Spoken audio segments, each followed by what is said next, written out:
Muy buenas.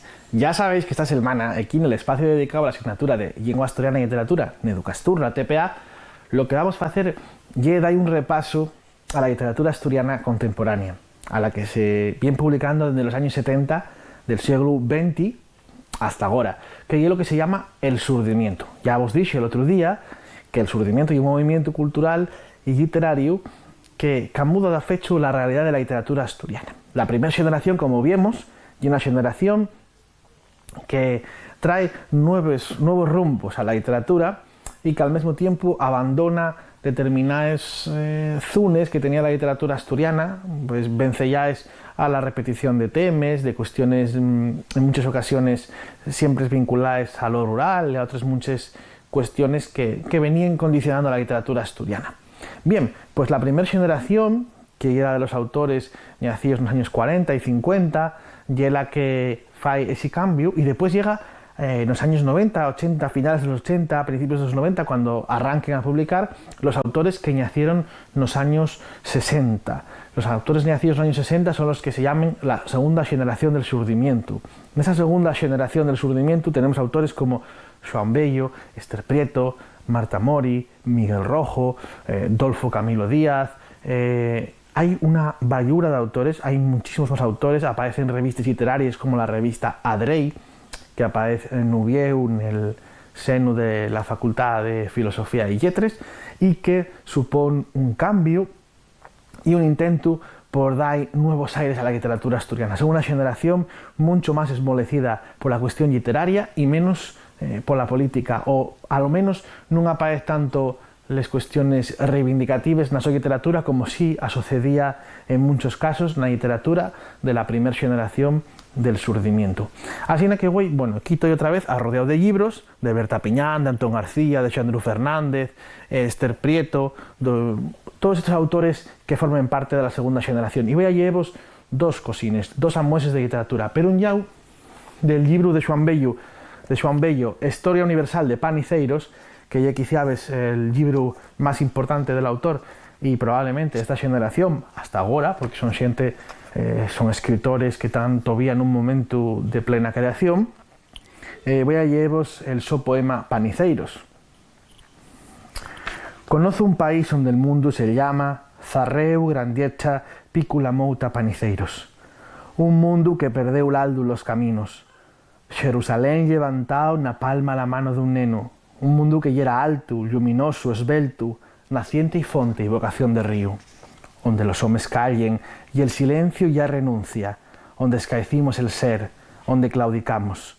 Un país donde la casa cae el horro, la ponte, el molín, la iglesia, l'home también cae, donde la mirada ya era pura cenciella, la xacea que dejara la nube en cielo, donde nada más nos queda la memoria corrompida de la infancia, la nuestra soledad, el abandono de nuestro. Esta es una novela, un libro de narrativa donde también aparece poesía, digamos que es un mecigallo de distintos géneros que convirtió a esta obra en un éxito tanto en asturiano como en sus traducciones a otras lenguas, al gallego, al castellano, al catalán, al francés, y es uno de los libros más traducidos de la literatura asturiana. Y para rematar, conociendo a esta segunda generación, voy a llevaros un trozo de Güelo Ismail, que es una novela que además tenéis disponible para descargar de balde estos días y tenéis la colgada en nuestro blog asturianotv.wordpress.com. Ahí podéis acceder al enlace para la descarga de Ediciones Trave que ofrece estos días la obra de Ester Prieto, autora de Cabrales, que nació en 1960 y que es una de las mujeres con un papel más relevante en la literatura asturiana de esta segunda generación del surdimiento. De la que Nader llegó al mundo, no corría en buenos tiempos, mientras la comadrona, una vieja vecina y algo pariente de la familia, untaba el pequeño cuerpo del acabante nacer con aceituna de almendra, aportó la noticia. La jagana entrara en la aldea non combatiente de Deir Yassid y destruyera todas las casas, pasara pel paredón a los hombres de más de 13 años y deportara a nenos y mujeres dejándolos camín de ninguna parte. Esta noticia ya era tan solo una más entre todos los que llegaban de los 4 puntos cardinales del roto país. la guerra que entamara la Lliga Árabe el 15 de mayo de 1948, justo el día siguiente de la creación del Estado de Israel, finaría, como tantos otros, años más tarde, una perda mayor. Haifa, que según la resolución de las Naciones Unidas por la que partía el territorio palestino en dos estados, un árabe y otro judío, había de seguir siendo Palestina.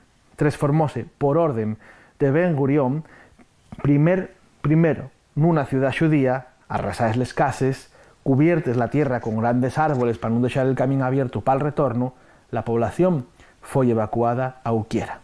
Asina, nos meses que siguieron, infinidad de árabes que vivían en los pueblos de la costa afuxeron hacia Nazaret y Nablus o entamaron la salida del país.